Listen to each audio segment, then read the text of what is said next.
Hey everyone, Dale here, welcome back to the channel. Today we're going to be talking about the brand new Ford Bronco and the various specifications that Ford offer through their website and whether it's worth it. Whether the money that Ford charge you, maybe it's $5,000, $6,000, $10,000 to jump through the various trim levels, whether the equipment that they include in those trim levels is actually worth the money that they ask for.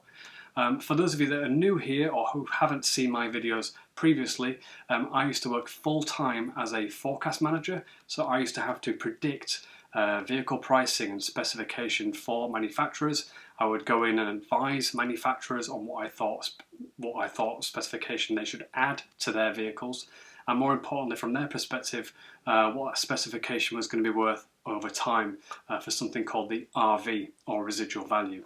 So it's very important that they came and spoke with people like myself so that we could advise them on the best specification to add so that they could maximise the residual value. Everything you see in here today is going to be on a link below. It's an option calculator and it will help you decide what specification is worth. So not just in this case with the Ford Bronco, although that is on the calculator, but let's say you were looking at an Audi A1 and you wanted to add wireless charging, heated seats, a few other options. What are those options going to be worth in that specific vehicle over the next 5 years? The calculator will do that for you. You can do it on a Porsche Panamera with a panoramic roof, you can do it on a Volvo, you can do it on a Bentley, whatever it happens to be. You add the specification you're interested in buying potentially, and the calculator will tell you effectively what that valuation is going to be. Manufacturers use the option calculator as well, so you can be fairly informed that the numbers that are in the calculator are reasonably accurate because the manufacturers are looking at this the same way that you are to try and understand their own products. But I'm not going to keep you waiting for 20 minutes and draw this out and say this is the best vehicle, this is the vehicle you should avoid. I'm going to share my screen right now and we can look at it together, and I'll tell you within the first 3 minutes of this video what the best vehicle is. The best spec'd vehicle is the Outerbanks, and I'll explain why as we go along. The worst spec'd vehicle is the Badlands, so you need to try and avoid that unless you've obviously bought the vehicle. The valuations that I share today are going to be based on a 36-month, 60,000 mile forecast. So that's as if you buy the vehicle today and you get 3 years down the line and you've got 60,000 miles on the clock, what that valuation for that piece of specification is actually going to be worth. Underneath that you can see I've got summary spec. Basically what that means is I'm not looking at the entirety of the specification within a specific trim line or across all the trim lines. I'm looking at the 6 main key points that Ford highlight on their website, and so if they say it's got front and rear differential, it's got heated seats and a few other items, and they list 6 items, they deem those items important enough to list them on their website to try and entice you to go through to build that vehicle and to potentially order that vehicle. So that's what this is going to be based off. Otherwise I would literally be here for hours, and I'm going to try and keep this video as short as I can. So it's only based on the summary specification within the things that they show you, which you'll see in a second. And then finally, there's a lot of numbers on the screen I'm going to show you, but we'll go through everything in time. But the percentage that you see is the difference between the list price and the valuation, and I'll explain that as we get into it. But if I just scroll right to the top of my screen now, we go to the base vehicle. So as you can see in the top right there, it starts at $28,500, and it comes with, this is the 6 points I'm talking about, the model highlights. It comes with 30-inch all-terrain tyres, LED headlamps, Sync 4 with an 8-inch capacitive touchscreen, terrain management system with 5 selectable GOAT modes, 7-speed manual transmission and cruise control. So that's the base version, $28,500 on the 2-door basic vehicle. If you want to jump up to the next specification, it's called the Big Bend. At the time of filming, it's called the Big Bend. Maybe there'll be another one in due time. You have to pay Ford, as you can see in the top right there, $4,885 for the privilege. And in the bottom left, you can see I've got my valuations, again, based in 3 years' time for this particular vehicle. So we've got 32-inch all-terrain tyres with aluminium wheels. Now on the base version, you get steel wheels. So it is seen as a benefit, an evaluation benefit from the way we look at things, to add value to that. More expensive to manufacture, they look better, more durable. So we add value to things like that. So I've added $1,000 for alloy wheels. Now, whether you agree or disagree with that is entirely your choice. You might like the look of these wheels and you would pay extra for these potential wheels. You might hate the wheels on the big bend and want to take them off immediately, and pay accordingly.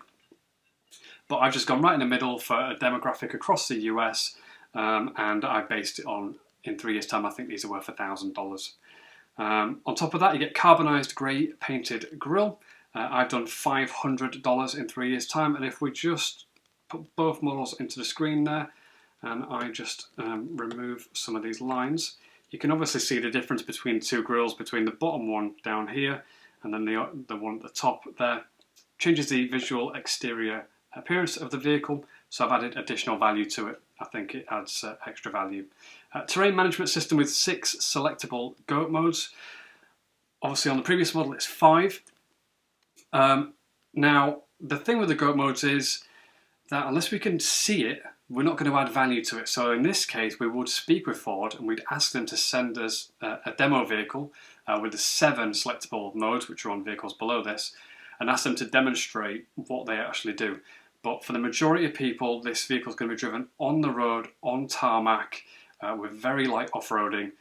So for you to jump up and pay extra to get 6 or 7 extra modes for sand or mud, you're going to have to be in an environment where you're going to have to actually use that. And most people, I imagine, are not going to use this vehicle for those types of scenarios. So we don't add any additional value to it. Ford would have to prove that there's a evaluation benefit that the other 5 modes cannot achieve, based on what they're showing with the goat modes. So there's no additional value there from my perspective and my opinion. LED front fog lamps. Yeah, I've highlighted there in orange on the vehicle picture. I've added $350 again in 3 years' time. Interior grab handles, I haven't added any value for that. This is a high-riding off-road vehicle. Interior grab handles should be on the base vehicle as standard and through every single trim line. So that's something we would advise Ford on. There's no reason why they shouldn't have that on the base version. Maybe they do, but they haven't highlighted it. And privacy glass, second row and swing gate, $150 there I've added. Makes sense, security and things like that, and people will pay extra money to get privacy glass on particular vehicles. So it is pertinent that I add a little bit of extra value there. And in total, I've added $2,000 worth of additional value. Again, we're thinking in 3 years' time. This is not, if you drive it off the forecourt today, sell it tomorrow, you get $2,000 back. This is if you buy it today, sell it in 3 years' time. I envision you'll get $2,000 worth of money back based on just this specific specification in this list. What they haven't highlighted, as you can see just under the list price there in green, is they haven't mentioned things like heated seats. Those absolutely add value, but they've decided to put interior grab handles as something that will entice you to go through and build that vehicle. Personally, I wouldn't do that. I'd add heated seats to the model highlights, but they haven't. And in total, you get 41% of your money back, is what the percentage means there. Now, if we scroll down again to the Black Diamond, this is where it starts to go downhill a little bit for Ford, I'm afraid. So you pay them an extra $2,665 on top of the vehicle that you've just seen. And you get 32-inch all-terrain tyres with 17-inch black gloss-painted steel wheels. So from our perspective, from a valuation point of view, you've gone backwards. You should never add steel wheels into the middle of a trim line. Steel would always, or we would always advise that they're on the base vehicle within a particular sector, like this particular vehicle. And then every vehicle after that has alloy wheels, no matter what. And they have the option to put steels on as an option, and they have to pay for it. The customer will have to pay for it. But you should never, ever put steel wheels on a vehicle in the middle of a trim level as standard, because you're just gonna lose value in the residual value. So I've taken off the $1,000 there. I've added money for the rear locking differential, which makes sense. Off-road vehicle, people will pay extra for that. And if you're into your off-roading, you know, it's certainly worth something extra. Auxiliary switches with pre-run accessory wires, I've added a little bit of value, not a massive amount. Terrain management system with 7 selectable goat modes. Again, the reasons I hark back to before. If you're going to use these modes specifically, then you know, there's no additional value, but you might pay a little bit extra. But Ford would have to prove that to us. Black moulded in-colour grille. It's fairly self-explanatory, you can see from the image there, and the mole or molly strap system, front driver, passenger seat back. That's just like ratchet straps and things. Again, no additional value. They haven't even talked about the heavy-duty skid plates on this particular vehicle, which would add value. So in this case, because they changed the wheels from alloy to steels, I've taken off money, and it's worth less than the model we just looked at. By a quarter, it's by 25%. So don't get the black diamond is my advice. Ford, if you're listening, you know, I'll happily come and work with you guys to talk around the specifications, but you should never ever put steel wheels in the middle of a trim line like that. So avoid black diamond is my opinion. Next one is the Outerbanks. And as I said before, this is the best specification you should get for the money. It's nearly $40,000, but actually for what it offers on paper and what we look at, it offers the most amount of value. 80% worth of value, you get 80% of your money back if you buy this vehicle. So it gets the 32-inch all-terrain alloy wheels. Again, I've added the value back in, $1,000. It gets a 10-speed automatic transmission as standard. We would obviously have to test the automatic transmission. We're also looking 3 years down the line. Is the 10-speed going to be outdated? Will there be an 11 or 12-speed gearbox? Will they go back to something else? $750 in 3 years' time is the value that I've applied to it, but that might be on the low end. If I tested the vehicle, I might say, do you know what, I think this is worth a little bit more in the future because it's such a good gearbox. But I've added $750.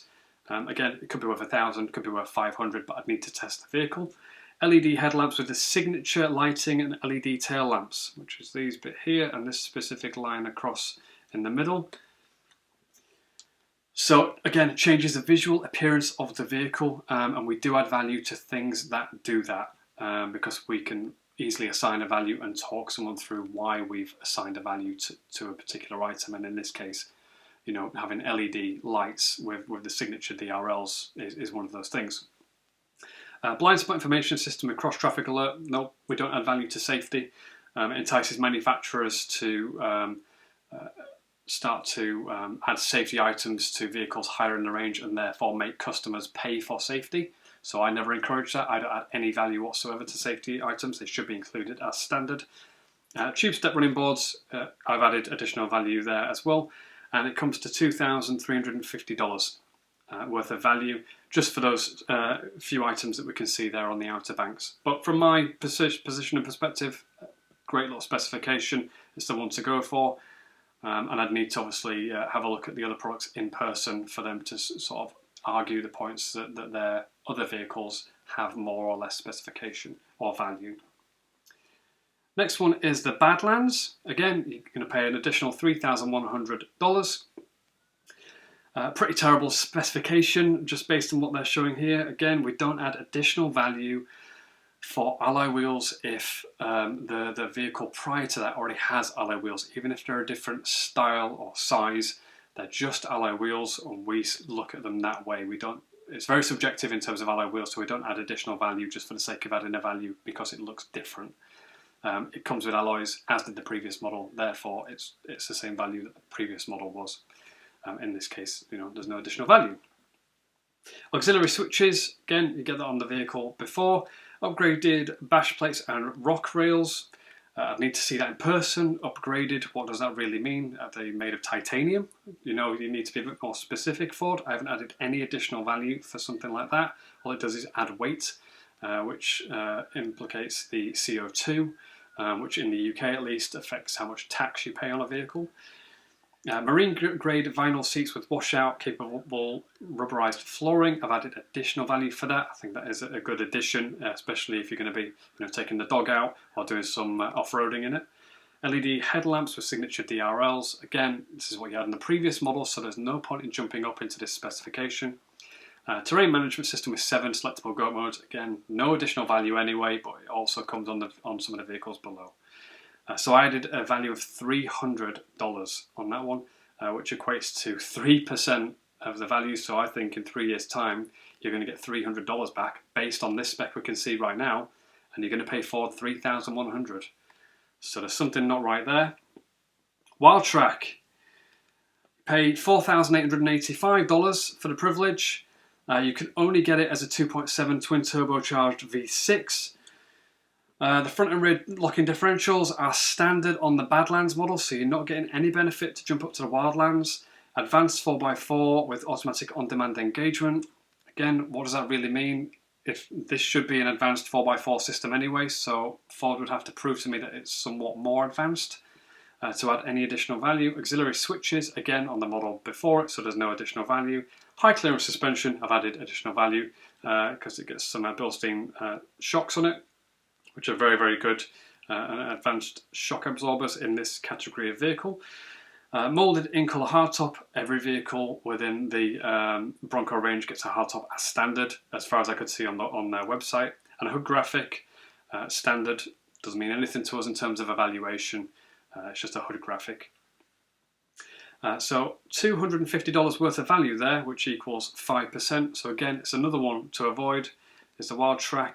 I'm going to try and keep this video under 20 minutes, which is why I'm speaking as fast as I am. But the next and final vehicle is the First Edition. You cannot buy this vehicle anymore. The reservations are full, so that is going to add some value to the vehicle. You pay Ford nearly an extra $10,000 for the privilege, $9,935. You get a B&O sound system.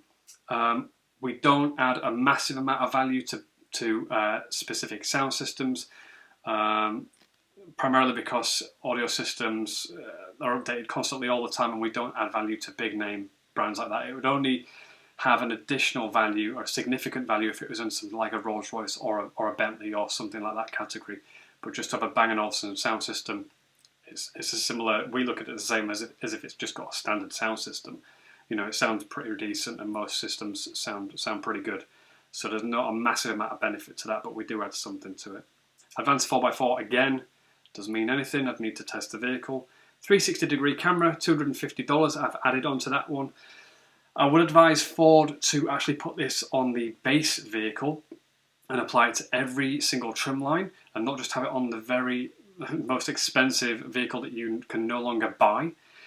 Primarily, you know, because it adds value to the vehicle from a residual value perspective.